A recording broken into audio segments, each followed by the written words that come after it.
जय माता दी मेरी पूरी फैमिली को। आज है दूसरा नवरात्रा और आज हम करेंगे दुर्गा सप्तशती का दूसरा और तीसरा अध्याय। जय माता दी, पूरी वीडियो में बने रहना, लाइक शेयर कमेंट जरूर करना। इसमें पढ़ेंगे हम महिषासुर की सेना का वध। महर्षि मेधा बोले, प्राचीन काल में देवताओं और असुरों में पूरे 100 वर्षों तक घोर युद्ध हुआ था और देवराज इंद्र देवताओं के नायक थे। इस युद्ध में देवताओं की सेना हार गई थी और इस संपूर्ण देवताओं को जीत महिषासुर इंद्र बन बैठा। युद्ध के पश्चात हारे हुए जो देवता थे, प्रजापति श्री ब्रह्मा को साथ लेकर उसी स्थान पहुँचे जहाँ पर कि भगवान शंकर विराजमान थे। देवताओं ने अपनी हार का सारा वृतांत भगवान श्री विष्णु जी और शंकर जी से कह सुनाया।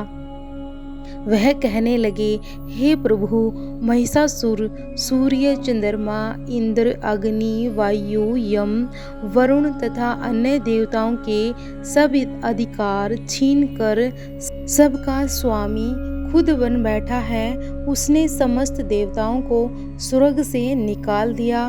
वह मनुष्यों की तरह पृथ्वी पर विचर कर रहे हैं। दैत्यों की सारी करतूत हमने आपको सुना दी और हम आपकी शरण इसीलिए आए हैं कि आप उनके वध का कोई उपाय सोचें। देवताओं की बातें सुनकर श्री विष्णु जी और शंकर जी को दैत्यों पर बड़ा गुस्सा आया। उनकी भौहें तन गई और आंखें लाल हो गई। गुस्से में भरे हुए विष्णु के मुख से बड़ा भारी तेज निकला। उसी प्रकार का तेज भगवान शंकर, ब्रह्मा और इंद्र आदि दूसरे देवताओं के मुख से प्रकट हुआ। फिर वह सारा तेज एक में मिल गया और तेज का पुंज वह ऐसा दिखता जैसे कि ज्वाल्यमान पर्वत हो। देवताओं ने देखा उस पर्वत की ज्वाला चारों ओर फैली हुई थी और देवताओं के शरीर से प्रकट हुए तेज की किसी अन्य तेज से तुलना नहीं हो सकती थी। एक स्थान पर इकट्ठे होने पर वह तेज एक देवी के रूप में परिवर्तित हो गया और अपने प्रकाश से तीनों लोकों में व्याप्त जान पड़ा। वह भगवान शंकर का तेज था। उसने देवी का मुख प्रकट हुआ। यमराज के तेज से उसके सिर के बाल बने। भगवान श्री विष्णु जी के तेज से उसकी भुजाएं बनी और चंद्रमा के तेज से दोनों स्तन और इंद्र के तेज से जांघा तथा पिंडली बनी। पृथ्वी के तेज से नितंब भाग बना और ब्रह्मा के तेज से दोनों चरण और सूर्य के तेज से उसकी उंगलियां पैदा हुई। वसुओं के तेज से हाथों की उंगलियां एवं कुबेर के तेज से नाक बनी। प्रजापति के तेज से उसके दांत और अग्नि के तेज से उसके नेत्र बने। संध्या के तेज से उसकी भौहें और वायु के तेज से कान प्रकट हुए थे। इस प्रकार उस देवी का प्रादुर्भाव हुआ था। महिषासुर से पराजित देवता उस देवी को देखकर अत्यंत प्रसन्न हुए। भगवान शंकर ने अपने त्रिशूल में से एक त्रिशूल निकालकर उस देवी को दे दिया। सभी देवताओं ने अपना अपना एक शस्त्र उस देवी को भेंट किया। प्रजापति ने उस देवी को स्फटिक की माला दी तो ब्रह्मा जी ने कमंडलू दिया। ऐसे ही सभी ने एक एक करके अपने अस्त्र और शिवजी जी ने अपने सिर से उन्हें अर्धचंद्र दिया। हिमालय ने सवारी के लिए सिंह और तरह तरह के रत्न देवी को भेंट किए। यक्षराज कुबेर ने मधु से भरा हुआ पात्र और शेषनाग ने उन्हें बहुमूल्य मणियों से विभूषित नागहार भेंट किया। इसी तरह दूसरे देवताओं ने भी उसे आभूषण और अस्त्र देकर उनका सम्मान किया। इसके पश्चात देवी ने उच्च स्वर से गर्जना की। उसके इस भयंकर नाद से आकाश गूंज उठा और देवी का उच्च स्वर से किया हुआ सिंहनाद समा ना सका। आकाश उनके सामने छोटा प्रतीत होने लगा। उससे बड़ा जोर की प्रतिध्वनि हुई, जिससे समस्त विश्व में हलचल मच गई और समुद्र कांप उठे। पृथ्वी डोलने लगी और सबके सब पर्वत हिलने लगे। देवताओं ने उस समय प्रसन्न हो सिंह वाहिनी जगतमयी देवी से कहा, हे देवी, तुम्हारी जय हो। इसके साथ महर्षियों ने भक्ति भाव से विनम्र होकर उनकी स्तुति की। संपूर्ण त्रिलोकी को शोक मगन देखकर दैत्यगण अपनी सेनाओं को साथ लेकर और हथियार आदि सजाकर उठ खड़े हुए। महिषासुर के क्रोध की कोई सीमा नहीं थी। उसने क्रोध में भरकर कहा, यह सब क्या उत्पात है। फिर वह अपनी सेना के साथ उस ओर दौड़ा जिस ओर से भयंकर नाद का शब्द सुनाई दिया था, और आगे पहुंचकर उसने देवी को देखा, जो कि अपनी प्रभा से तीनों लोकों को प्रकाशित कर रही थी। उसकी चरणों के भार से पृथ्वी दबी जा रही थी। माथे के मुकुट से आकाश में एक ऐसी रेखा बन रही थी कि उसके धनुष की टंकोर से सब लोग सुबद हो रहे थे। देवी अपने सहस्त्र भुजाओं को संपूर्ण दिशा में फैलाए खड़ी थी। इसके पश्चात उनका दैत्यों के साथ युद्ध छिड़ गया और कई प्रकार के अस्त्र शस्त्रों से सब की सब दिशाएं उदासित होने लगी। महिषासुर की सेना का सेनापति चिक्सुर नाम का एक महान असुर था। वह आगे बढ़कर देवी के साथ युद्ध करने लगा और दूसरे दैत्यों की चित्रांगनी सेना साथ लेकर चामर भी लड़ने लगा।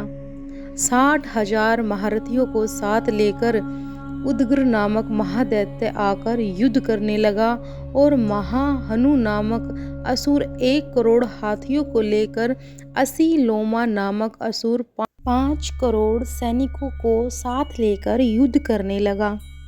वास्कल नामक असुर 60 लाख असुरों के साथ युद्ध में आ डटा।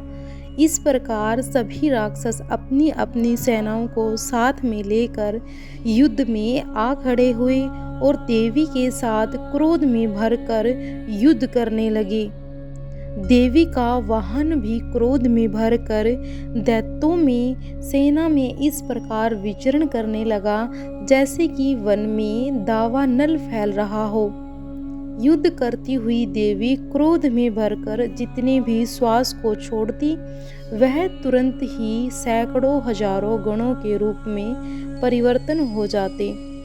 फरसे, भिंदपाल और खड्ग आदि शस्त्र अस्त्रों के साथ दैत्यों से युद्ध करने लगे और देवी की शक्ति से बढ़े हुए वह गण दैत्यों का नाश करते हुए ढोल, शंख और मृदंग आदि बजा रहे थे। तदवंतर देवी ने त्रिशूल, गदा, शक्ति, खड्ग इत्यादि से असुरों को मार डाला। कितनों को ही घंटे की भयंकर आवाज से यमलोक में पहुंचा दिया और कितने ही असुरों को पास में बांधकर पृथ्वी पर धर घसीटा। कितनों को ही अपनी तलवार से मैया जी ने असुरों के टुकड़े कर डाले और कितनों को ही गदे की चोट से धरती पर राक्षसों को सुला दिया। कई दैत्य मूसल की मार से घायल होकर रक्त वमन करने लगे और कई शूल से छाती फट जाने के कारण पृथ्वी पर लेट गए। कितनों की बाण से कमर टूट गई। देवताओं को पीड़ा देने वाला दैत्य कट कट कर मरने लगा और कितनों की बाहें अलग हो गई, कितनों की जीवाएं कट गई और कितनों का सिर कटकर भूमि पर लड़क गया। कितनों के शरीर बीच से कट गए और कितनों के ही धड़ पृथ्वी पर आ गिरे। ऐसे ही करके दैत्यों की सेना नष्ट होने लगी। कई असुर जिनके सर कट चुके थे, बिना सिर के ही धड़ से हाथ में शस्त्र लिए हुए लड़ रहे थे और दैत्य रह रहकर ठहरो ठहरो कहते हुए देवी जी को युद्ध के लिए ललकार रहे थे। जहाँ यह घोर संग्राम हुआ था वहाँ की भूमि रथ, हाथी, घोड़ों और असुरों की लाशों से भर गई थी। असुर सेना के बीच में रक्तपात होने के कारण रुद्र की नदियां बह रही थी और इस तरह देवी ने असुरों की विशाल सेना को क्षण भर में इस तरह नष्ट कर डाला जैसे तृणकाष्ठ के बड़े समूह को अग्नि नष्ट कर डालती है। और देवी का सिंह भी गर्दन के बालों को हिलाता हुआ और बड़ा शब्द करता हुआ असुरों के शरीर से मानो उनके प्राणों को ढूंढ रहा हो। वह देवी के गणों ने जब दैत्यों के साथ युद्ध किया तो देवताओं ने प्रसन्न होकर आकाश से देवी जी पर पुष्प वर्षा करनी शुरू कर दी। जय जगदम्बे मैया। तो यह था हमारा दूसरा अध्याय दुर्गा सप्तशती का। अब हम आज ही दूसरे नवरात्रि में तीसरा अध्याय भी करेंगे। तो तीसरा अध्याय शुरू करते हैं। इसमें महिषासुर का मैया जी ने वध कर डाला। तो महर्षि मेधा ने कहा, महिषासुर की नष्ट होते देखकर उस सेना का सेनापति चिक्षुर क्रोध में भरकर देवी के साथ युद्ध करने के लिए आगे बढ़ा। पर देवी इस प्रकार बाणों की वर्षा करने लगी मानो सुमेर पर्वत पानी की धार बरसा रहा हो। इस प्रकार देवी ने अपने बाणों से उसके बाणों को काट डाला तथा उसके घोड़ों व सारथियों को भी मार दिया। साथ ही उसके शरीर के अंगों को भी अपने बाणों से भींद डाला।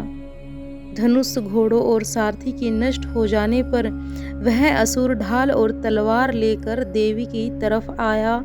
उसने अपनी तीक्ष्ण धार वाली तलवार से देवी के सिंह के मस्तक पर प्रहार किया और बड़े वेग से देवी की बाईं भुजा पर वार किया। किंतु देवी की बाईं भुजा को छूते ही उस दैत्य की तलवार टुकड़े टुकड़े हो गई। इससे दैत्य ने क्रोध में भरकर शूल हाथ में लिया और उसे भद्रकाली देवी की ओर फेंका। देवी की ओर आता हुआ वह शूल आकाश से गिरते हुए सूर्य के समान प्रज्वलित हो उठा। उस शूल को अपनी ओर आते देखकर देवी ने भी अपना शूल छोड़ा और महाअसुर के शूल के 100 टुकड़े कर डाले। साथ ही वह महाअसुर के भी मैया जी ने प्राण हर लिए। और चिक्षुर के मरने पर देवताओं को दुख देने वाला चामर नामक दैत्य हाथी पर सवार होकर उस देवी से लड़ने के लिए आया और उसे ने आने के साथ ही शक्ति से प्रहार किया। किंतु देवी ने अपनी हुंकार से ही उसे तोड़कर पृथ्वी पर फेंक डाला। शक्ति को टूटा हुआ देखकर दैत्य ने क्रोध से लाल होकर शूल को चलाया, किंतु देवी ने उसे भी काट दिया। इतने में देवी का सिंह उछलकर हाथी के मस्तक पर सवार हो गया और दैत्यों के साथ बहुत ही तीव्र युद्ध करने लगा। फिर वह दोनों लड़ते हुए हाथी पर से पृथ्वी पर आ गिरे और दोनों बड़े क्रोध से आपस में लड़ने लगे। फिर सिंह बड़े जोर से आकाश की ओर उछला और जब पृथ्वी की ओर आया तो अपने पंजे से चामर का सिर धड़ से अलग कर दिया। क्रोध से भरी हुई देवी ने शिला और वृक्ष आदि की चोटों से उदगर को भी मार दिया और करालों को दांतों, मुख और थप्पड़ों से चूर्ण कर डाला। क्रोध में भरी हुई देवी ने गदा के प्रहार से दैत्य को मार गिराया। भिंदपाल को, वाशकल को बाणों से ताम्र तथा अंधक को मौत के घाट मैया जी ने उतार दिया। तीनों नेत्रों वाली परमेश्वरी ने त्रिशूल से उग्रास्य, उग्रवीर्य और महाहनु नामक राक्षसों को भी मार गिराया। उसने अपनी तलवार से विडाल नामक दैत्य का सिर काट डाला और अपने बाणों से दुर्मुख राक्षसों को यमलोक पहुंचा दिया। इस प्रकार जब महिषासुर ने देखा कि देवी ने मेरी सेना को नष्ट कर दिया तो वह भैंसे का रूप धारण करके देवी के गणों को दुख देने लगा। उन गणों में कितनों को उसने मुख के प्रहार से, कितनों को खुरों से और कितनों को पूंछ से, कितनों ही को सींग से और कितनों ही को सिंहनाद से, चक्कर देकर कितनों को श्वास वायु के झोंकों से पृथ्वी पर गिरा दिया। वह दैत्य इस प्रकार गणों की सेना को गिरा, देवी के सिंह को मारने के लिए दौड़ा। इस पर देवी को बड़ा क्रोध आ गया और उधर दैत्य भी क्रोध में भरकर धरती को खुरों से खोदने लगा और अपने सींगों से पर्वत को उखाड़ उखाड़ कर धरती पर फेंकने लगा और मुख से शब्द करने लगा। महिषासुर के वेग से चक्कर देने के कारण पृथ्वी क्षुब्ध होकर फटने लगी। उसकी पूंछ से टकराकर समुद्र चारों ओर फैलने लगा। हिलते हुए सींगों के आघात से मेघ खंड खंड हो गए और श्वास से आकाश में उड़ते हुए पर्वत फटने लगे। इस तरह क्रोध में भरे हुए राक्षस को देख चंडिका को भी क्रोध आ गया और उसे मारने के लिए क्रोध में भरकर दौड़ी। देवी ने पासा फेंका और दैत्य को बांध लिया। उसने बंध जाने पर दैत्य का रूप त्याग दिया और सिंह का रूप बना लिया। जो ही देवी उसका सिर काटने के लिए तैयार हुई तो उसने पुरुष का रूप बना लिया, जो कि हाथ में तलवार लिए हुए था। देवी ने तुरंत ही अपने बाणों के साथ उस पुरुष को उसकी तलवार ढाल सहित बींध डाला। इसके पश्चात वह हाथी के रूप में दिखाई देने लगा। अपनी लंबी सूंड से देवी के सिंग को खींचने लगा और गर्जने लगा। देवी ने अपनी तलवार से उसकी सूंड काट डाली तथा राक्षस ने एक बार फिर भैंसे का रूप धारण कर लिया और पहले की तरह चर अचर जीवों सहित समस्त त्रिलोकी को व्याकुल करने लगा। इसके पश्चात क्रोध में भरी हुई देवी बार बार उत्तम मधु का पान करने लगी और लाल लाल नेत्र करके हंसने लगी। उधर बलवीर्य तथा मद से क्रुद्ध हुआ दैत्य भी गर्जने लगा। अपने सींगों से देवी पर पर्वतों को फेंकने लगा। देवी अपने बाणों से उसके फेंके हुए पर्वतों को चूर्ण करते हुए बोली, ओ मूढ़, जब तक मैं मधुपान कर रही हूँ तब तक तू गर्ज ले और इसके पश्चात मेरे हाथों तेरी मृत्यु हो जाना तय है और फिर तेरी मृत्यु के बाद देवता गरजेंगे। महर्षि मेधा ने कहा। यों कहकर देवी उछल कर उस दैत्य पर जा चढ़ी और उसके अपने पैर से दबाकर सूल से उसके गले पर आघात किया और देवी के पैर से दबने पर भी दैत्य अपने दूसरे रूप से अपने मुख से बाहर होने लगा।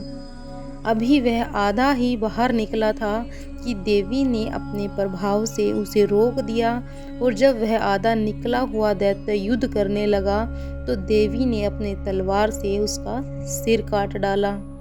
इसके पश्चात सारी राक्षस सेना आहाकार करती हुई वहां से भाग खड़ी हुई और सब देवता अत्यंत प्रसन्न हुए तथा ऋषि महर्षियों सहित देवी की सब स्तुति करने लगे। गंधर्वराज गान करने लगे और अप्सराएं नृत्य करने लगी। तो बोलिए जय माँ शेरावाली की। तो यह हमारा दूसरा और तीसरा अध्याय आज पूर्ण हुआ। कमेंट में जय माता दी जरूर लिखें और प्लीज़ माता की कृपा से मेरे चैनल को आगे बढ़ाने में मेरी सहायता करें। जय माता दी।